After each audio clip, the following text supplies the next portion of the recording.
Well, we got to get that ready. Man, I can't believe that. All right, what'd I do with it? Not much left of that one. Parts for days in here. All right, where is it? Get after it. Ah, here they are. Will it ever run? Score. Let's go to the house.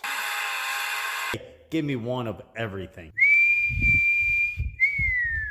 Finally got my shop all cleaned back up after we evicted Noisy Cricket's butt out here and sent him up there to TNF Signs to get his decals. But that doesn't mean anything. We cannot stop this train from rolling. So what we're gonna do now is we are gonna see if we can stuff this 408 Mopar into this Chevrolet Monza back here. As you guys know, this was Vice Grip Garage's old Monza, and we have officially turned it into a Burnout car, and we are gonna send this thing out in style. So anyway, as usual, let's quit talking about it. Let's be about it. This is Busted Radio Garage. I guess first things first is let's go ahead and just fold this plastic back out of the way. We're not gonna take it all the way off, but we just need it out of the way a tickle to get this hood put up. And I might try to create a brace to hold this up because off camera last time, this thing fell down and made me see stars. Get up there. Stay. Stay. All right. So now, look at all the gunk that fell off there since it's been drying. Good night. All right, so what I want to do today mainly is get that 408 drug over here and kind of just set it in the hole and see where everything falls. And then I've got a pretty creative idea for motor mounts. If that doesn't work, then Jason up at Calvert Racing Engines is going to build us a motor plate so we can use it. And then our little hole back there should be plenty big enough for a 904 Mopar transmission.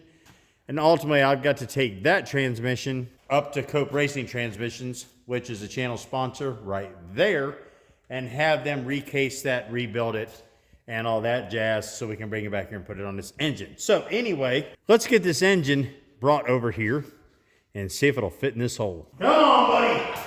We're finally going to take you home. Look at him, he's so happy, he's just bouncing around. All right, let's go. Get off the tire.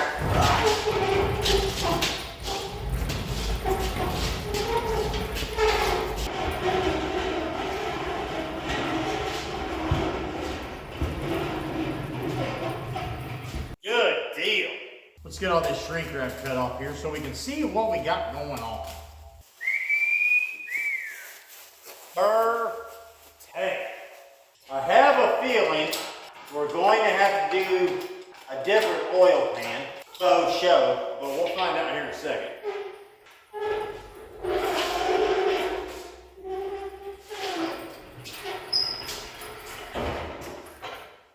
Ah, it's not going to fit under there. Come on. Yeah, we're going to be doing a rear sump pan for sure, I think. That may clear, I'm not 100% for sure. But my engine stand will not fit underneath the Monza. Crying out loud.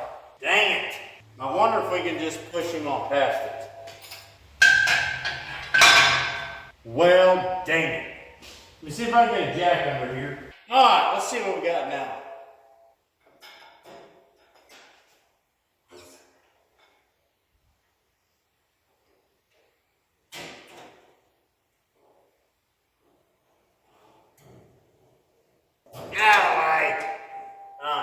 Get this out of the way, we don't need it.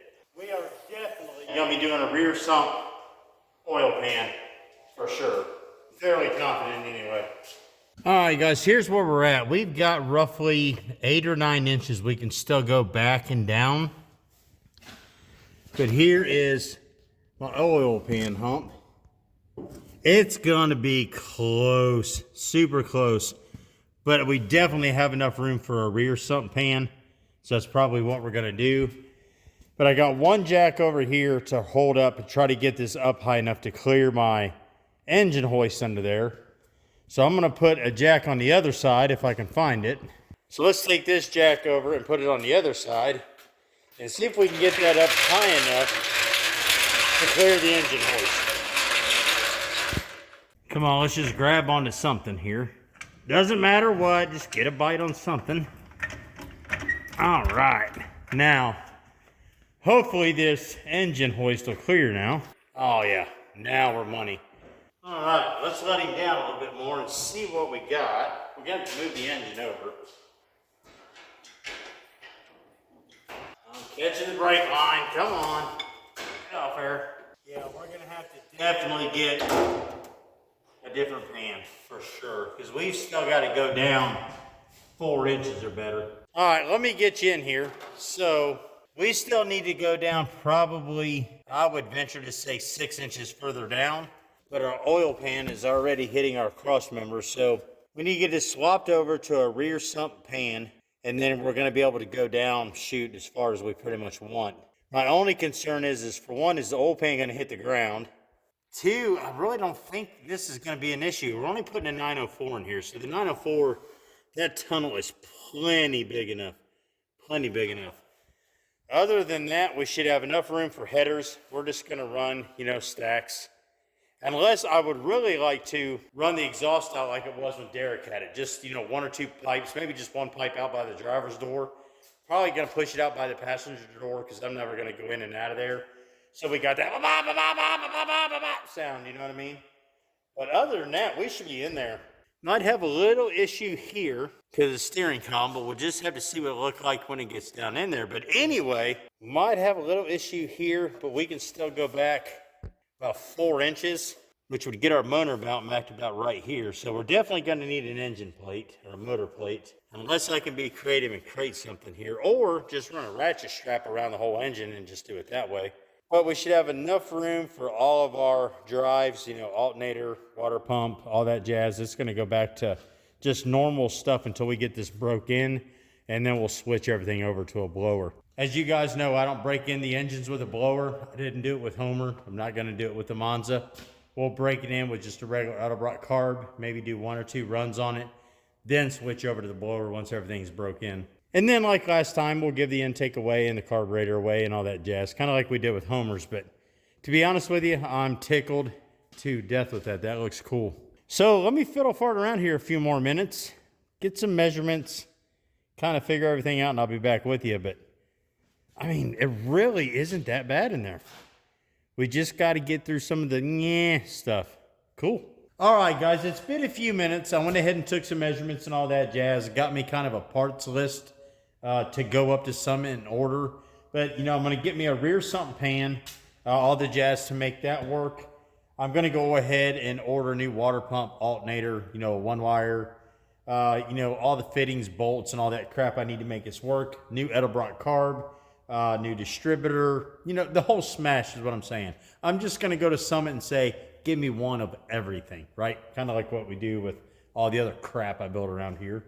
I'll get a hold of Mr. Cope, make an arrangement with him to drive up and get a 904 for this. Oh, what else was there? And then that's going to be about it. So until all that stuff gets here, I'm really like a dead fish in water. The main purpose for today's episode, well, let's just see if the old girl's going to fit, right? Or do we need to send that little engine over there, have it rebuilt, put it back in here? But I have all intentions of throwing that blower in here and having the world's nastiest 10-foot car. This thing's going to be, why am I an idiot? Why am I a freaking idiot? But anyway, yeah, that's going to be bad. I love it. I think it's going to be okay. It's like any other build. You always got the steering shaft or the steering column, whatever you want to call it, the steering arm to work around. But other than that, fortunately, this car doesn't have a bunch of doodads in the way. Alternator is going to be over there, so that's not going to bother us. Water pump will be in the front. We'll run an aluminum radiator and all that jazz to begin with. Ultimately, it's going to be the same setup that's, it's on Noisy Cricket, and he's gone. It's going to be the same setup Noisy Cricket has. So ultimately, it's going to have an electric water pump, aluminum radiator, the big blower belt. We're probably going to have to come in here and do some hack-a-shacking and take some of this core support out of the way. But my main concern is going to be the exhaust around the steering shaft. So once we get everything lined up in there, we should be okay. Battery and all that crap's going to go in the trunk. I don't know. You're just going to have to tune in to the next episode, which will have all this stuff here by then. Noisy Cricket should be back home. Homer 3.0 is going to be sitting right there. And, you know, we've got till April 1st, April 2nd to get all this done. And not to do one of these deals, but if I can get 3 cars built from rollers to running Burnout cars in, what was it, 4 months down here by myself, I'll take it. But anyway, as usual, guys, I appreciate the heck out of you. I truly do. I appreciate you being here. Thanks for watching. You know the deal. BRG